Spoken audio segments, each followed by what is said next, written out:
Hello mga kasorbetes, ako nga pala si Kuya Jess. Number 30 at yan pumunta nga kami ng Langaran para nga mamili mga asorbetes. Kasama ko nga din nga dito yung mga utol ko at para mamili nga din nga nasusuotin nila ngayong New Year. At ako nga din mga asorbetes. Pumasok na kami dito nga sa Ever. Dito nga lumabas ulit kami. May bibilin muna nga daw sila dito nga sa labas nga ng Ever. Dahil magbabagong taon na nga dyan, dami na matindang tarotot. Iba-ibang klaseng tarotot nga na pampaingay ngayong New Year mga asorbetes. Katas nga dyan tuminding na din nga kami dito ng mga tindang damit at mga pants at iba-iba at marami pa nga iba mga asorbetes. After nga na dyan pumasok na nga kami dito sa loob nga ng Ever. Dito nga kami mamimili ng aming susuotin ngayong New Year mga asorbetes. Dito nga dyan namimili na ako ng aking ang bibiliin na damit. Taga-video nga dito si Mangyan. Habang si Jesse Vlog namimili ng pang New Year niya, mga taga-video niya. Angas mo boy, si Mangyan pa taga-video mo.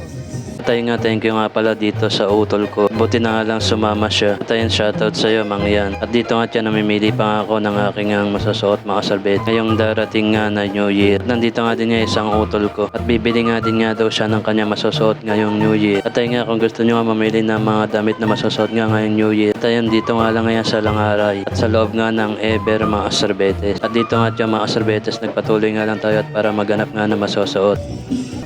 Ito maganda rin, oh. Pares lang yung tatak eh.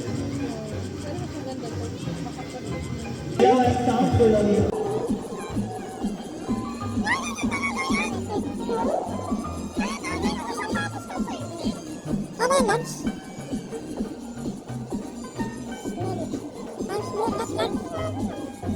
Eh no, taas, large yan oh. Top? Babes na yan eh. Top? Babes. Tayo nga, no? Yung stada. Yan yung tatak mo nun, no? Next stop. Ganyan, te. Ganyan.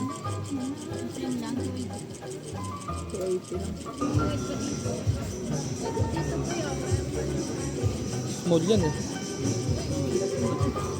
At dito nga dyan, may napili na nga tayo mga sorbetes. Dito nga dyan, puti nga sana yung kukunin ko at yun, itim na nga lang nga yung kinuha nga natin. Kasi nga yung puti mga sorbetes ay marumi nga, kaya itim na nga lang yung pinili natin. Katas nga dyan, binigyan na natin kay ate at para may balot. Dito nga dyan, namimili nga din nga itong aking ang utol at para nga sa kanyang anak. Tayan, binibiro nga siya dito ni Mangyan. Pagkatapos nga natin makapili ng damit at tayan, pamunta na tayo dito sa mga short. At ito nga napili kong short, ito nga ay maong mga sorbetes. Dito nga dyan, namimili pa nga tayo ng size mga sorbetes at para nga sumakto sa atin. At ito nga may napili na tayo dito mga sorbetes. Dito nga dyan pinapasuot nga sa akin ng utol ko para nga sure na nga nakasya nga siya, hindi nga siya maluwag o masikip. Kaya dito yan sinukat na nga natin mga sorbetes.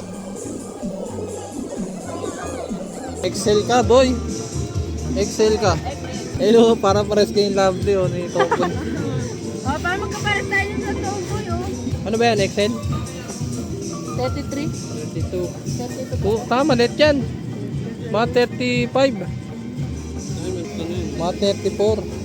Pagkatapos nga dyan, dito nga nakapili na nga tayo ng ating short mga sorbetes. Kaya kumuha na nga tayo ng ating pambayad sa ating biniling short at mga damit. At dito nga dyan, binibiro pa nga ako ni Mangyan. Sabi nga niya dyan, pautang nga daw. Tayo nga, budget nga lang natin dito ay 1,000. Dito nga dyan, lumakad na nga kami at para nga magbayad nga dito kalaate. After nga natin makapagbayad at dyan, kinuha na natin itong ating mga pinamili. At ito nga din nga aking mga kasama, mga sorbetes. Pagkatapos nga dyan, dumaan na rin kami sa bilihan nga ng speaker. Nga itong utol ko at yun, naghanap nga siya ng kanyang speaker na pang video okay nga daw niya habang nasa bahay. At dito nga dyan, di nga kaya ng budget niya. Kaya dito sabi na nga lang niya kay ate sa susunod na nga lang daw. At pagkatapos nga dyan, dumaan na rin kami dito nga sa bilihan nga ng mga salamin. Bibili nga daw itong utol ko pati nga itong asawa nga ni Mangyan. At dito nga dyan, namimili na sila at dito ay tamang video nga lang tayo mga sorbetes. At habang namimili nga sila at namimili pa ng salamin na kanilang susuotin nga daw sa New Year. At hindi nga lang pala mga salamin tinda dito at meron nga din nga mga tsinelas mga sorbetes. Iba-ibang klase nga to at mga gandang klase nga ito mga sorbetes. Katapos nga dyan, nakapili na sila ng kanilang biniling salamin. Kaya pumunta na nga kami dito at para magbayad na mga sorbetes. At pagkatapos nga dyan, bago umuwi dyan, dumaan na rin kami dito nga sa bilihan nga ng isda. Kasi nga itong utol ko, bibili nga daw siya ng pusit. Nauulamin nga daw nila ngayong gabi nga daw mga sorbetes. At dito nga dyan, nakabili na nga siya ng pusit at yun din nagdagan pa siya ni ate. Pagkatapos pagkatapos nga tiyan, nagbayad na kami. At dito nga tabang pauwi na kami at tiyan, may nadaanan nga kami na bilihan nga ng paputok. Dito nga tiyan, bumili nga ako ng pampailaw, yung Lucis nga mga sorbetes. Siyempre yung mahina nga lang, yung pambata nga lang itong Lucis. Pagkatapos nga tiyan, inabot na ni Kuya tiyan, binayaran na nga natin mga sorbetes. At pagkatapos nga namin mamili at tiyan, lumakad na kami at para umuwi. At ayun nga, hanggang dito na lang, paalam mga sorbetes.